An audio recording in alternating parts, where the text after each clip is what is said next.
Hola, ¿cómo están? Eh, el día de hoy vamos a hablar sobre Max Weber en el entendido en que ya hemos visto algunas de las consideraciones respecto a la teoría y a los métodos y principalmente a las técnicas, pues, que tienen que ver con eso que llamamos eh, un poco la tradición objetivista. Ahora quisiera que pudiésemos entrar a esta otra fase de una perspectiva muchísimo más subjetiva, ¿sí? Mucho más anclada sobre las perspectivas del sujeto y no tanto sobre las del objeto de investigación, por decirlo en los términos de los autores que hemos estado viendo. Vamos entonces a hacer un recuento sobre de algunas de las características muy básicas.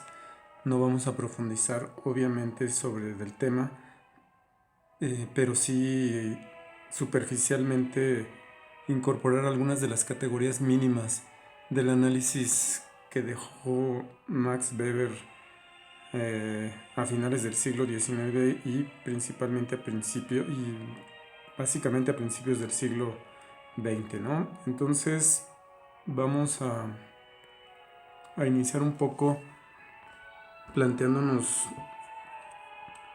su biografía, ¿no? Que como ha sido ya un poco costumbre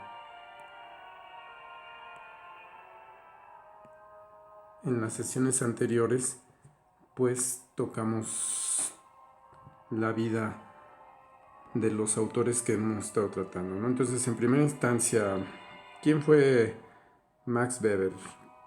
Max Weber fue un político, un científico, social, sociólogo en particular, aunque también, como vamos a ver, fue un jurista, ¿no? Un abogado que no ejerció propiamente, alemán, ¿sí? Él nació en el año de mil... Perdón, aquí déjenme incluso cambiar el color para que sea más visible. Ahí está.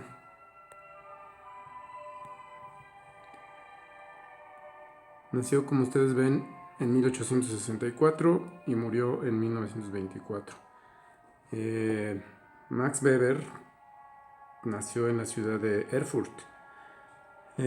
Fue el hijo mayor de una familia de clase media que tuvo al final junto con él 7 hijos más, ¿sí? Su padre, también de nombre Max, fue un político y jurista. Su madre, que tuvo una fuerte influencia, como lo vamos a ver también un poco, Helen Fallenstein, tenía antecedentes hugonotes. No sé si ustedes han oído. Los hugonotes son protestantes franceses. Si ustedes ven la película La Reina Margot, pueden darse una perfecta idea de quiénes fueron los hugonotes, ¿sí? En una zona muy importante de Francia y de cierto punto Alemania, ¿sí? Helen Fallenstein, que posteriormente pues obviamente se llamó Helen Weber, practicaba una religiosidad austera, pietista. Los pietistas son una, digamos, forma muy específica del protestantismo y de, digamos, cuna calvinista, ¿sí? Esto, como veremos también un poco, pues formó de manera definitiva uno de los elementos claves de las temáticas que Weber abordó en su edad adulta, que es el tema religioso.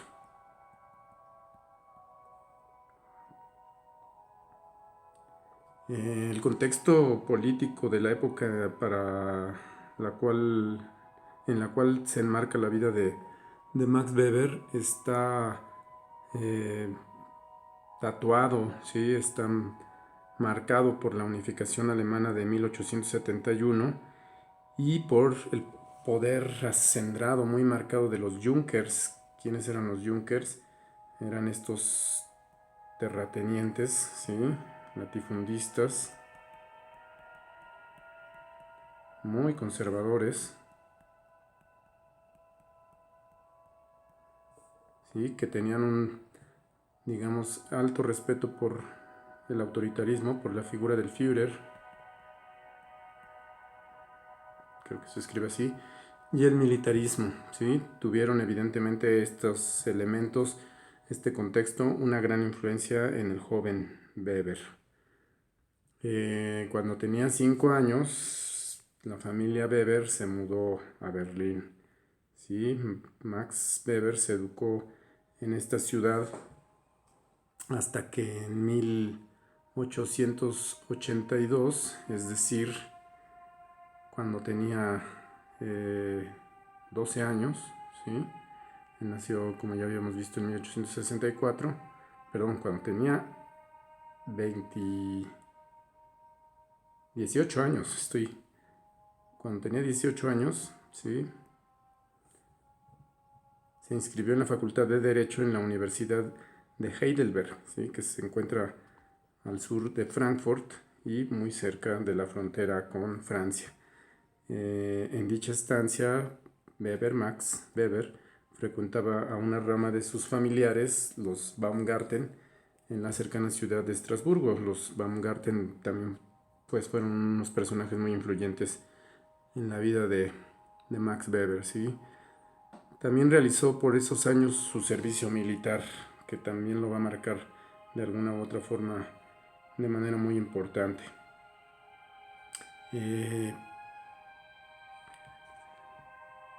Como era tradición en aquella época, no sé si lo sigue siendo en la actualidad, los estudiantes alemanes se cambiaban de manera muy continua de universidad en universidad y a eso se le denominaba el estudiante vagabundo. Así, siguiendo esta tradición, después de estar inscrito en la Universidad de Heidelberg, en 1884 se inscribió en la Universidad de Berlín, ¿sí? Finalmente, en 1886, con otro nuevo cambio, se graduó como refrendar, que es una especie como de licenciado, en leyes, matriculándose en la Universidad de Gotinga. Fíjense, ya había hecho para aquella época 3 cambios de universidad, ¿no? Haciendo, digamos, alarde de este concepto de estudiante vagabundo. Para 1889 obtuvo el grado de doctor en la Universidad de Berlín, ¿no? Ya en otra universidad, ¿sí? Con su trabajo monográfico, el cual publicó en 1891, denominado La historia agraria y su significado para el derecho público y civil. En español ha sido editado como La ciudad, lo pueden encontrar así, si mal no recuerdo, lo ha editado este editorial, se me fue, ahora recuerdo, pero está también en ACAL, esta tesis de doctorado que finalmente con la cual logró obtener ese título en 1891, en 1889, Max Weber, sí, perdón, aquí está, miren, mal, es al revés, 1898 se asocia a la Bund für Sozialpolitik, para la cual realiza un estudio sobre la clase campesina al este del río Elba. Actualmente es Polonia eso, ¿no? También aquí debería estar en realidad entre paréntesis, pero es uno de sus primeros estudios en realidad más, digámoslo así, empíricos y hasta podríamos decir hasta cierto punto etnográficos que realizó en esa todavía época el joven Max Weber, ¿sí? En 1893 pues la Universidad de Friburgo lo llamó para hacerse cargo de una cátedra en economía política, la cual aceptó gustosamente. Ese mismo año se casó con quien fue su esposa toda la vida, Marianne Schnitger. No tuvieron hijos y aquí esto es un poco a manera de chisme. Se considera que la vida sexual de la pareja fue extremadamente distante y que la relación con Marianne fue realmente muy distante, aunque al final, bueno, Marianne compiló muchos de sus textos y incluso escribió una biografía muy completa de su esposo. Para 1896, Weber fue contratado por la Universidad de Heidelberg, donde había estudiado, para ocupar una cátedra en economía política. ¿Sí? En 1897, los padres de Weber, este es un elemento, digamos, de su vida personal muy importante, lo visitaron en esa universidad, en esa ciudad, y se suscitó una fuerte discusión entre él y su padre, lo cual generó una profunda ruptura, ¿no? Una separación muy fuerte que se tuvo después de esa agria y fuerte discusión. Pocas semanas después, el padre de Max Weber falleció, lo cual provocó que Max entrara en una crisis emocional y psicológica que fue tan profunda y tan dura que lo inhabilitó técnicamente de cualquier actividad académica y de investigación por los años siguientes. De hecho, Max Weber estuvo bajo tratamiento psiquiátrico.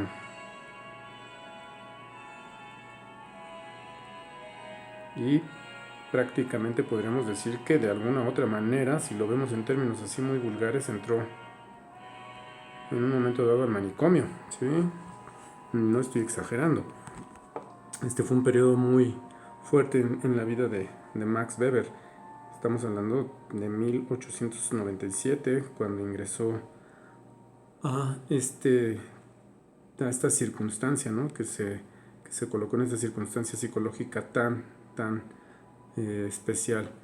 Bueno, no fue sino hasta 1904 que Weber, imagínense, ya prácticamente 17 años después, perdón, 7 años, 7 años después, perdón, Weber regresó a la actividad sociológica con teniendo la dirección de la revista Archiv für Sozialwissenschaft und Sozialpolitik, en la que publicó su clásico La ética protestante y el espíritu del capitalismo. Este texto es un texto pues fundacional dentro de las ciencias sociales, ¿sí? Y el cual no vamos a tratar evidentemente en esta clase porque amerita en particular una o varias sesiones ese texto por sí mismo, pero que pues da cuenta de la perspectiva tanto metodológica como temática del ya maduro Max Weber, que estaba planteando, digamos, una discusión muy fuerte en contra principalmente del marxismo y de, según él, su visión estrictamente económica de las relaciones sociales en el mundo del capitalismo, ¿no? Entonces él va a querer discutir eso presentando que otras fuerzas como la religión han tenido un peso muy importante, ¿no? Los aspectos culturales, por decirlo de alguna manera, siendo él un representante muy relevante de las ciencias de la cultura, ¿no? Va a decir que las cuestiones culturales como las circunstancias religiosas van a ser tan relevantes como las cuestiones estrictamente materiales o económicas en la forja del capitalismo moderno, ¿no? Hasta antes del estallido de la Primera Guerra Mundial, Weber preparó los borradores de su ópera magna, ¿sí? de su obra más importante, Economía y Sociedad, ¿sí? que ustedes la pueden encontrar editada en México por el Fondo de Cultura Económica.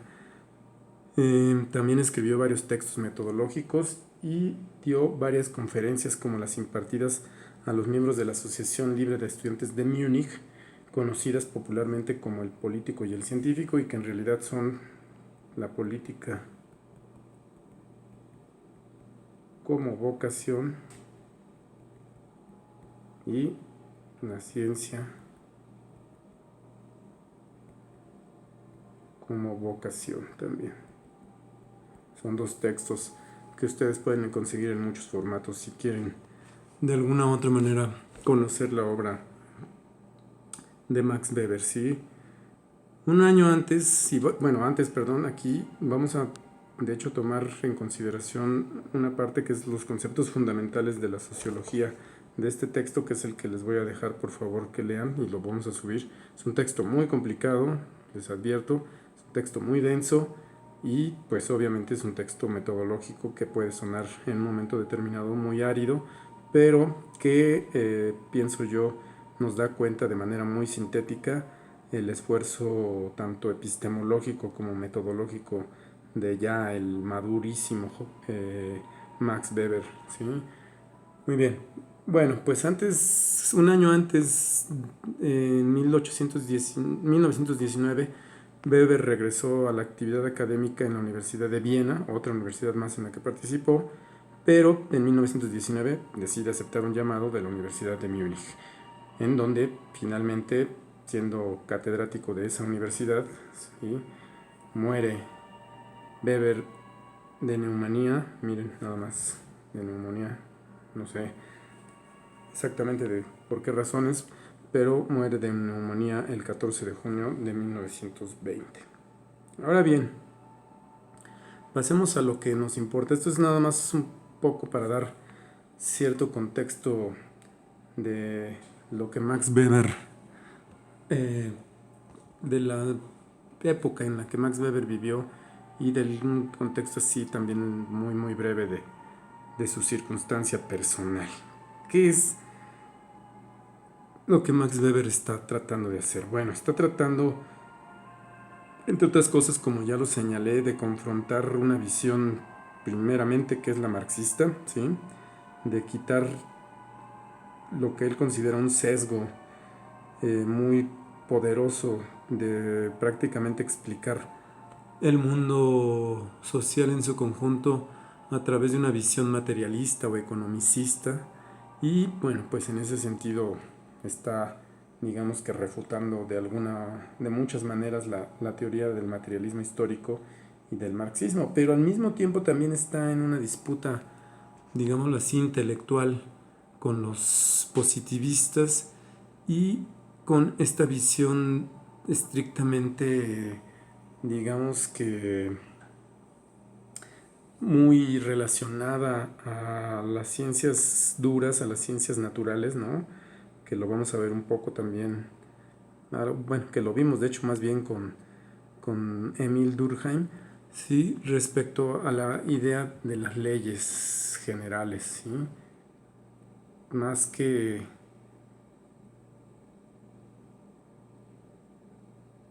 estar buscando leyes generales, Max Weber se va a centrar básicamente y de manera muy notable en la idea de la comprensión de la acción social. ¿Qué va a decir? Y bueno, pues él está definiendo la sociología, pero aquí también aplicaría evidentemente para la antropología, y en particular la antropología social, que como ya lo vimos también con Radcliffe Brown, pues son de alguna otra manera sinónimos, ¿no? Sociología y antropología social van a estar concebidas como una misma ciencia, ¿no?, con diferentes sujetos de investigación, pero al fin y al cabo van a estar intentando entender las relaciones sociales que se establecen en el mundo en su conjunto, tanto en Europa como en los países y las zonas fuera del continente europeo. Dice Max Weber, y se cita aquí directamente del texto Economía y Sociedad, que ya vimos, debe entenderse por sociología, en el sentido aquí aceptado de esta palabra, empleada con tan diversos significados, una ciencia que pretende entender, interpretándola, la acción social, para de esa manera explicarla causalmente en su desarrollo y efectos. Esto es algo bastante denso, pero intentaremos un poco desdoblarlo y poner algunos ejemplos para tratar de explicar qué es lo que está diciéndonos o proponiéndonos Max Weber. Para Weber, la acción social es una conducta humana enlazada a un sentido subjetivo. Otra vez aquí estamos hablando de otro concepto clave, ¿sí? Un sentido subjetivo, es decir, toda actividad o práctica que un sujeto relacione con o en función de otro sujeto más debe ser considerada como una acción social. Es decir, que toda relación de un individuo con respecto a otro individuo o de un grupo de individuos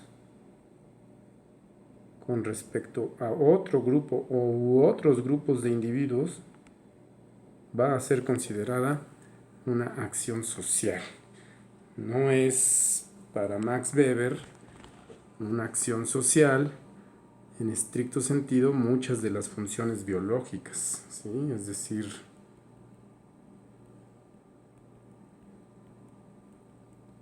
estas no. Respirar, ¿sí? Comer en un sentido biológico, aunque comer tiene una connotación más que incluso comer, podemos llamar masticar, salivar,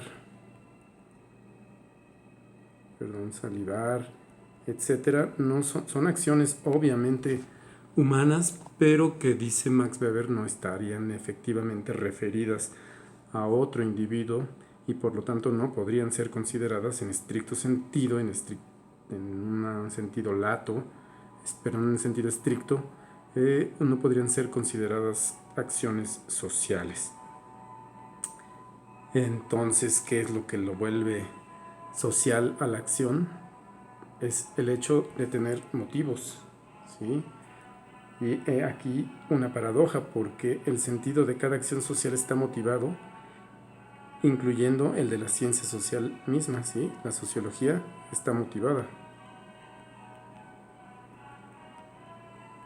Y vamos a ver muy rápidamente que, ¿no? La ciencia social también está motivada, ¿sí? Ahora ahondaremos un poco más adelante este tema. Para interpretar el o los sentidos de la acción, dice Max Weber, por lo tanto, los sujetos que interpretan, ¿sí? Que comprenden, interpretar el o los sentidos de la acción se apoyan básicamente en evidencias, ¿sí? Las evidencias pueden ser de diferente índole y se obtienen también de diferente manera. Evidencias matemáticas. Piensen simple y sencillamente que podemos de pronto matematizar las ciencias sociales cualitativas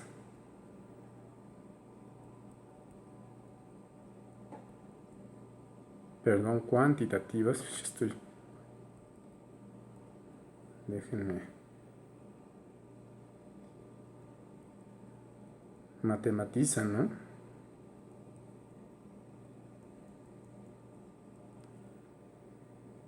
Vuelven numérico un comportamiento.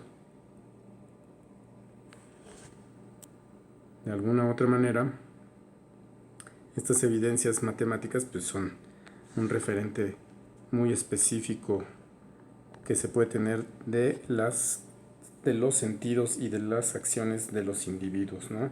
Otras evidencias pueden ser endopáticas, o afectivas, cuando uno siente, digamos, la música. Esto se da muy claramente en las artes y también en lo religioso. Cuando uno siente que se conecta, que vibra, como se dice también popularmente o comúnmente, con una canción, con una película, con cualquier tipo de expresión, con una obra de teatro, ¿no? con cualquier tipo de expresión artística, pues uno está teniendo evidencia endopática, afectiva, del sentido que le quisieron de eventualmente dar los individuos que desarrollaron alguna actividad determinada, específicamente en las artes o en los religiosos. Cuando oye uno un sermón en alguna iglesia, uno puede efectivamente comprender o interpretar el sentido que quien lo está dando a través de sensaciones o de emociones muy claras. Finalmente, pues otro tipo también de evidencias pueden ser pues intelectuales, ¿no? De índole más conceptual, pero que finalmente también van a demostrarnos el sentido, o vamos a poder interpretar el sentido de la acción de los individuos. Ahora bien, antes de continuar con esto, hay que señalar cuáles son los 4 tipos de acción social que Weber figura o prefigura. Uno, y tal vez este es el más acabado de todos, es el que él llama el tipo de acción social racional con arreglo a fines, ¿sí? Que es, y plantea de la manera siguiente: está determinada este tipo de acción por expectativas en el comportamiento tanto de objetos del mundo exterior como de otros hombres, y utilizando esas expectativas como condiciones o medios para el logro de fines propios racionalmente sopesados y perseguidos. Aquí, en el campo económico, es muy claro, en el campo económico del capitalismo todavía más. Las empresas trazan fines, ¿sí?, muy de acorde a este tipo de acción social racionalidad racional con arreglo a fines, ¿sí? Las empresas van a buscar la ganancia y en función de eso van a hacer que sus medios se adecúen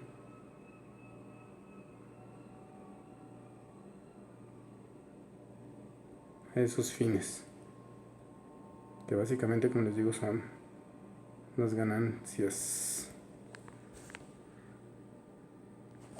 Otra, la segunda, que Weber clasifica como racional con arreglo a valores, y esta acción social está determinada por la creencia consciente en el valor ético, estético, religioso o de cualquier otra forma como se le interprete, propio y absoluto de una determinada conducta sin relación alguna con el resultado, o sea, puramente en méritos de ese valor. Aquí de hecho basa mucho de lo que él considera, digamos, los límites que tiene la ciencia social como forma de interpretación racional, y va a discutirlo con la forma en que, por ejemplo, todos y cada uno de nosotros seleccionan un tema determinado.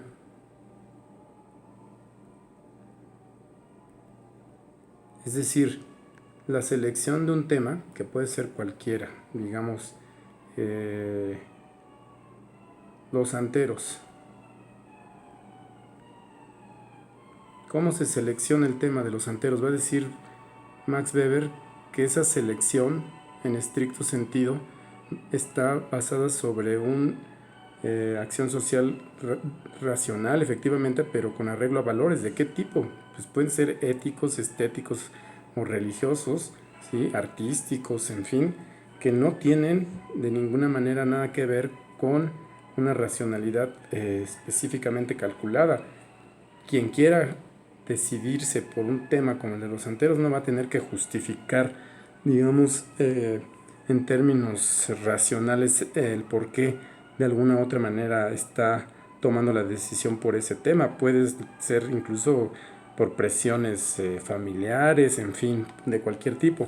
Lo que va a importar, dice Max Weber, para seguir con este ejemplo, va a ser que a la hora de realizar la investigación sea una investigación racional con arreglo a fines, y los fines van a ser estrictamente racionales en términos científicos, ¿no? Entonces, Aquí de alguna u otra manera buscaba resolver ciertas contradicciones en términos de la investigación el propio Max Weber.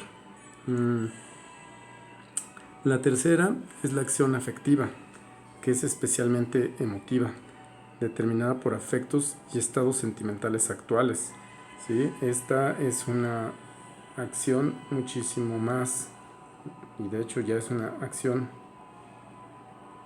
irracional, no tiene, digamos, una lógica racional y no busca, no tiene ningún fin propiamente, ¿no? Es reactiva, como lo señala el propio Weber, ¿no? Entonces es irracional y de alguna manera reactiva esta acción y ya linda un poco en los límites de considerarse acción social o no.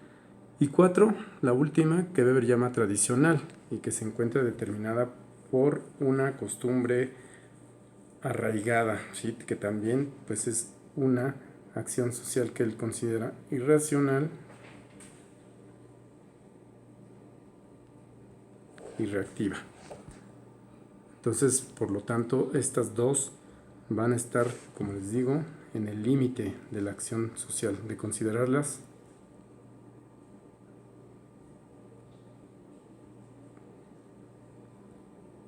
como acción social o no.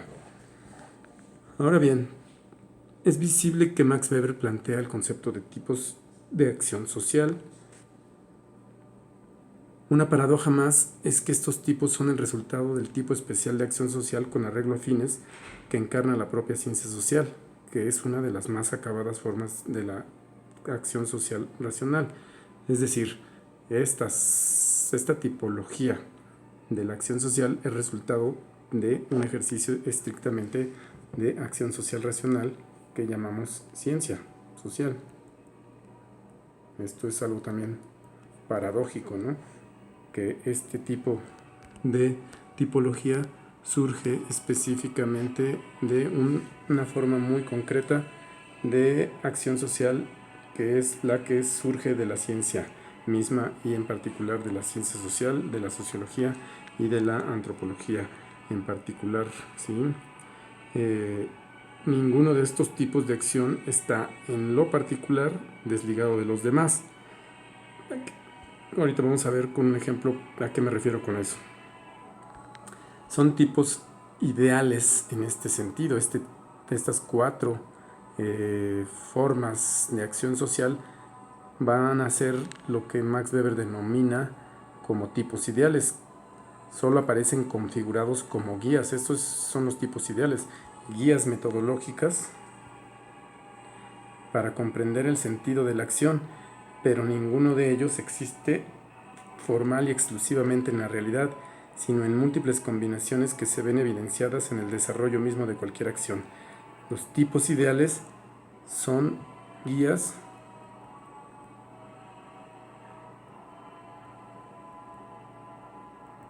metodológicas que exageran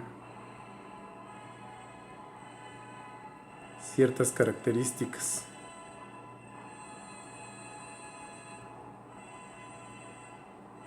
de un fenómeno.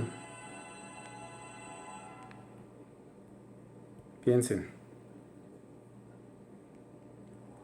católico.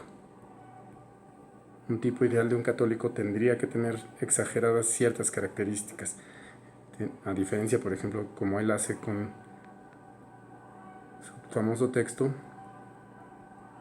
los protestantes.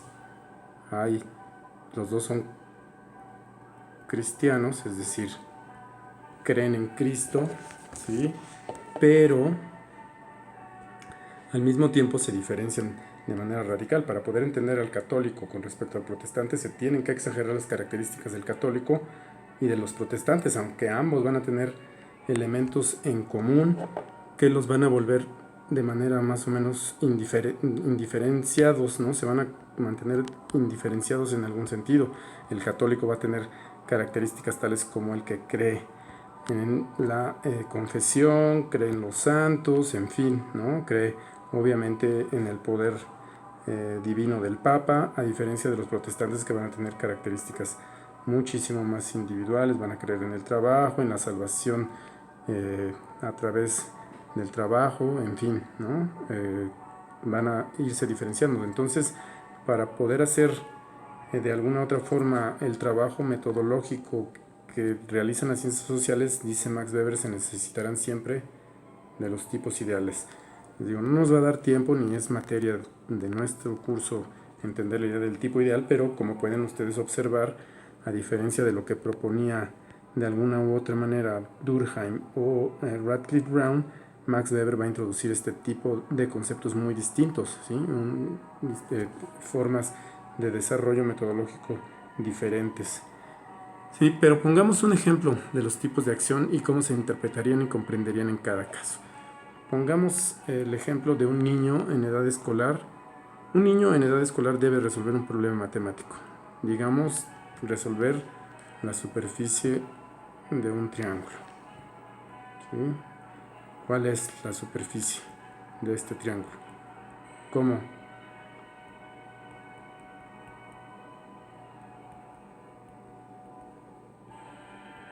¿Cómo se saca esta?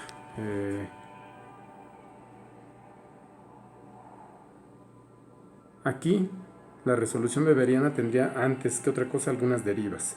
Primero, tendríamos que preguntarnos qué está motivando al niño para resolver ese problema en particular, ¿sí? ¿Qué razones estarían involucradas en la resolución de dicho problema matemático? Siguiendo la línea de Weber, el niño estaría actuando en respuesta a una serie de condiciones previas, ¿no? Que él evidentemente no habría determinado. Por ejemplo, las condiciones de la familia y la escuela como instituciones precedentes con ciertas tradiciones y valores preestablecidos. El niño tiene que estudiar matemáticas porque es un valor educativo superlativo, ¿sí? Las matemáticas por sí mismas están consideradas como un valor. La escuela, como una institución, también es una institución valorada, ¿sí? Por la propia familia, que es quien envía al niño a la escuela y obligada por el Estado para mantener al niño en la propia escuela. En ambos casos, el niño tiene y tendrá que resolver este problema matemático y muchos más sin una motivación estrictamente racional, sino valorativa. Son valores que no están dentro del ámbito estrictamente de lo racional, ¿no? Es valorado resolver, aprender, ¿no? De hecho, no solamente matemáticas, cualquier otra asignatura o cualquier otra competencia va a ser un motivo muy importante para mantenerse en la escuela y que van a valorar, por lo tanto, tanto la familia como el conjunto de la sociedad. Pero este niño, en este problema en particular, habrá de ceñirse a una serie de parámetros estrictamente racionales para conseguir resolver dicho problema.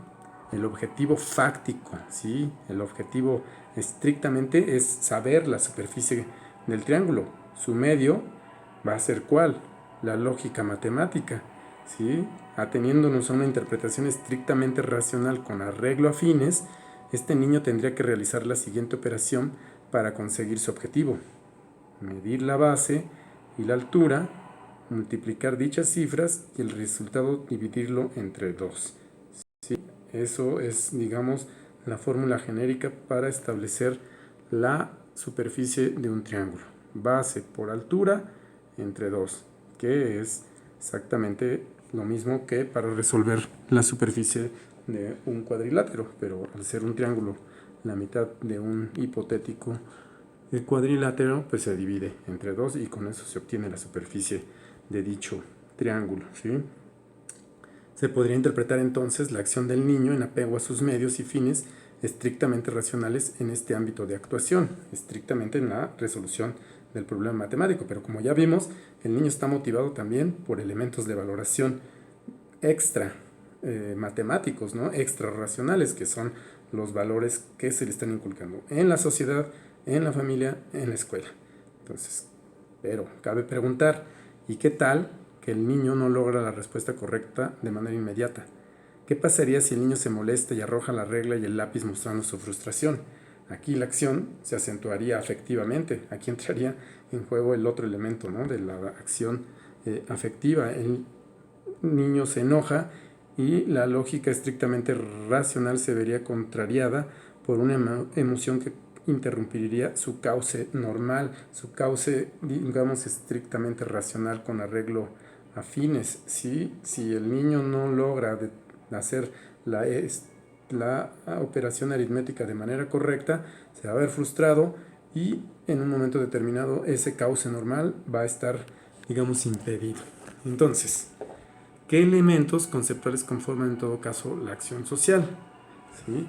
Weber señala que toda acción social y acentuadamente la racional con arreglo a fines está determinada por un fin o fines y una serie de medios para conseguir dicho fin. Esas acciones sociales pueden, no obstante, ser interpretadas de forma actual, es decir, en su forma material explícita y mediante los motivos que la formalizan en relación a los demás. Aquí, ¿qué es lo que estamos tratando de decir? Vamos a poner un ejemplo con la siguiente imagen para hacer la interpretación de lo que él dice, para hacer la explicación de lo que él llama la interpretación actual, que esto tiene mucho que ver ya también, además de lo que ya expliqué anteriormente con el caso del niño y la resolución del problema matemático, ¿sí? En términos, digamos, ya incluso de nuestras estancias potenciales en campo, ¿sí? Hay una interpretación actual y causalmente motivada, ¿sí? Esta es una diferencia en relación a los tipos ideales que establece Weber. Vamos a tratar de hablar al respecto de esto en esta parte. Dice Weber, si vemos esta fotografía, él pone de hecho los ejemplos de un leñador y algunos otros, pero nosotros vamos a poner, y de hecho no pone una imagen, solamente hace la referencia a través del texto. ¿Sí? Si nosotros vemos esta imagen, dice, nosotros podemos decir, de forma actual podemos decir que hay una mujer escribiendo sobre un escritorio. Esta es la interpretación actual. ¿Sí?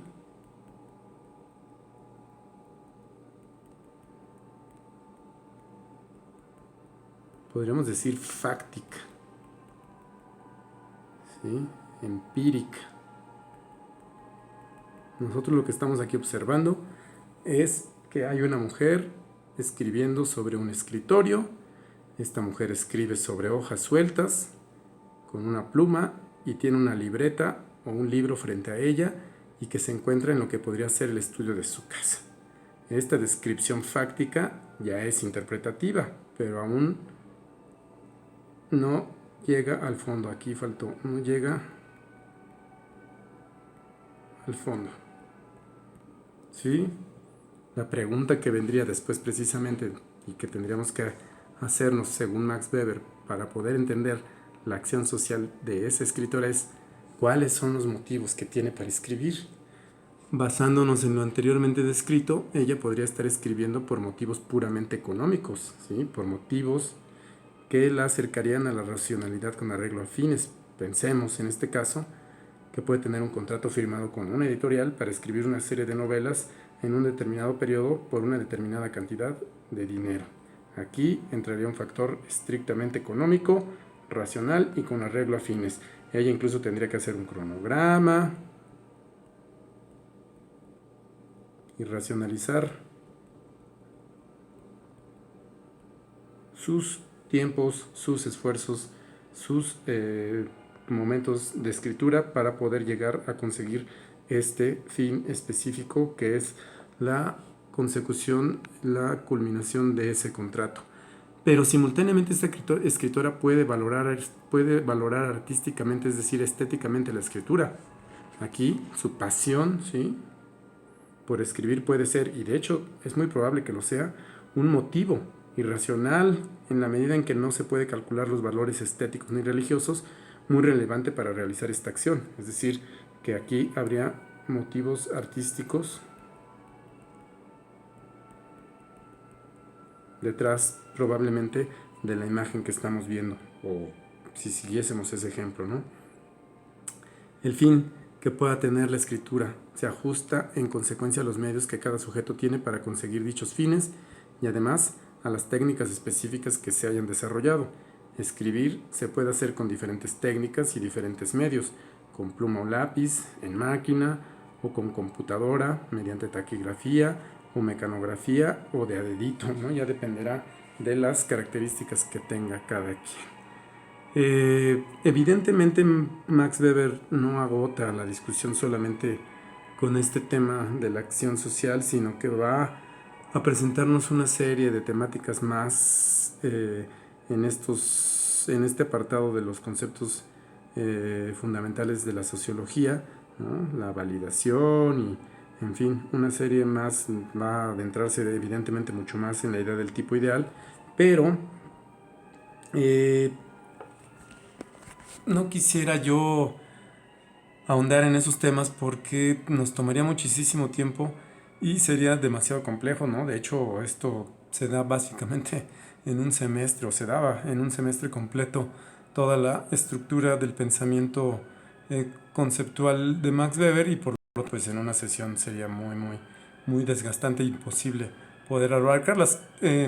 Quisiera que pudieran leer y comentar más sobre este texto para que pudiéramos, bueno, solventar algunas dudas, presentar algunas inquietudes que se tengan de este texto, y pues, al final discutirlo, ¿no? Yo voy a dejar hasta aquí solamente a manera de, digamos, de introducción sobre de Max Weber, y también al mismo tiempo para cerrar esta parte más teórica del curso. Espero que puedan ustedes comentar este video y la lectura en los comentarios del post en el que se está subiendo esta información. Les doy, bueno, pues nuevamente las buenas tardes, noches o días, dependiendo del horario en el que vean este video, y espero sus comentarios, y pronto subiré otro video más para seguir con nuestro curso en línea. Bueno, pues muchísimas gracias y estamos en contacto.